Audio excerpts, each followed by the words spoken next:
Hi all, we're going to continue with our Cisco IOS router labs, and today we'll talk about static NAT and PAT. Same topology as before. We still have, as I mentioned in the previous video, the connection to ISP2. Our interface on the edge router there is in shutdown, so we only have the one internet connection out here to ISP1 currently. Okay. The only commands I left in the router, and I'll just repeat it because it is important, from the previous lab, are on the interface, on our outside interface to ISP1, we have IPNAT outside, and on our inside interface, we have IPNAT inside, where our private subnet sits, right?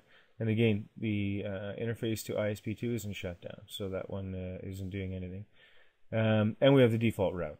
Obviously, we need that, right? So we have a default route pointing out to ISP1. Okay, that's all we have in there for now.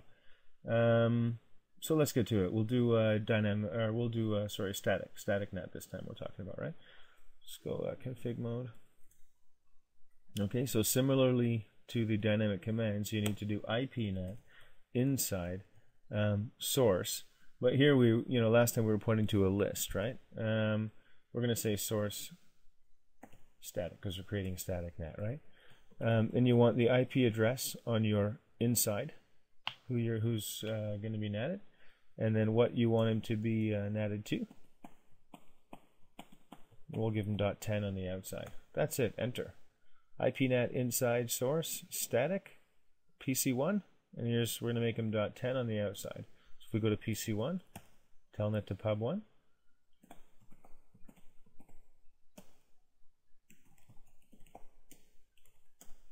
You see, we've been added to the static.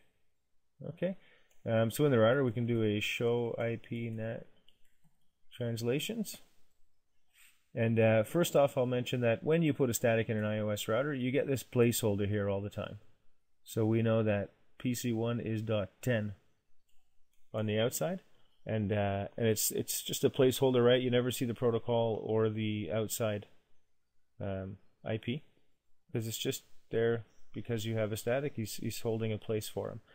But when we are connected like we are now to pub1 over here from PC1, you can see PC1 and his source port is actually being natted to the .10 on the outside, as our static told it to do right here, right? He's currently got a TCP connection to pub1 on port 23. So we telnet it there, right? I'll just break that. And I'll get rid of this static NAT.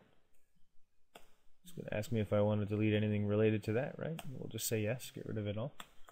And then we'll do a static PAT. So we're going to do statics, but we're going to also translate ports.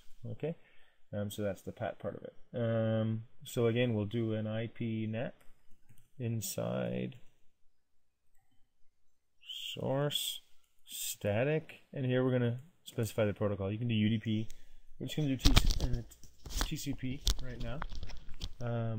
We're going to translate again our on the inside interface. We're going to do PC1 and his inside port 80, and we're going to make him again 10 on the outside, but we're going to make that egress port 80. Okay. That's all you need to do. You can hit enter there. You'll probably get the extendable keyword on the end if you do a show run and look at the config. But it'll just put it in for you, and that just means extendable is because we're translating the ports as well, right? We specify the protocol, and besides IPs for static NAT there, we're also making a NAT between the ports. Let's do this then. So we'll go to pub1. Yeah, pub1. And we'll telnet to the static NAT we created, .111.10 on 80, because that's, remember, on the public side, we have 80. So we should connect to PC1 on port 80, right? So if we head into there, we're connected. And if we do a show IPNAT translations, you can see that pub1 is connected to that static NAT for PC1 over here, but the pub1 IP we pointed to 8080 and it translated to the PC1 private IP and it translated the port to port 80. So that's perfect. I'll just break that and come back here. So we'll add another IP NAT inside source static TCP. Again, we'll put PC1's private IP, and we'll put port 23. But this time, we'll make .11 on the outside and port 2323 on the outside.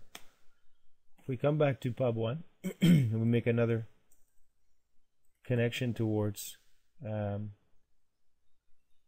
actually we've changed the IP, didn't we? So the outside is .11 and the port's 2323. So if we hit this, we should end up at PC1 on port 23, telnet, right? Look at that. There you go. Well, I don't really need to do a who, but anyway, see there's pub1 is where we're connected from. We are connected to PC1. If we have a look in here, show IP NAT translations. I don't know if I mentioned this. Guess it's worth mentioning. You know, normally if you're in config mode, you can't do commands straight up, right? Like show commands and that type of thing. You can do like configuration commands, right? But if you put a do command right in front of the show command you want to run, it will actually run the command for you. So just throw that in there.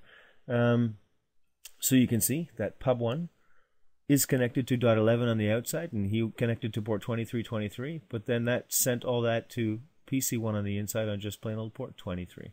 So you can see we've done a double here, right?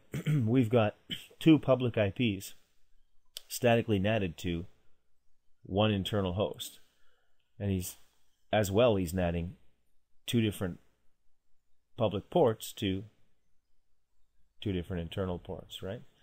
So if I don't know if you'd want to do this, but if you ran, say, SMTP and DNS on the same server, but you wanted, you know, your mail DNS record for mail, your MX records and all, pointed to .10, then you could have 25 go to 25 to get to this host, and then you had people hitting DNS on .11 on the outside, and you translated 53 to 53 to the same host. But from the outside, they wouldn't really realize they're going to the same host, right? They're just pointing to .11 and .10 respectively, and we're, you know, translating to the inside, single host PC1. Don't know if you'd want to do that, but you could. Just wanted to point that out.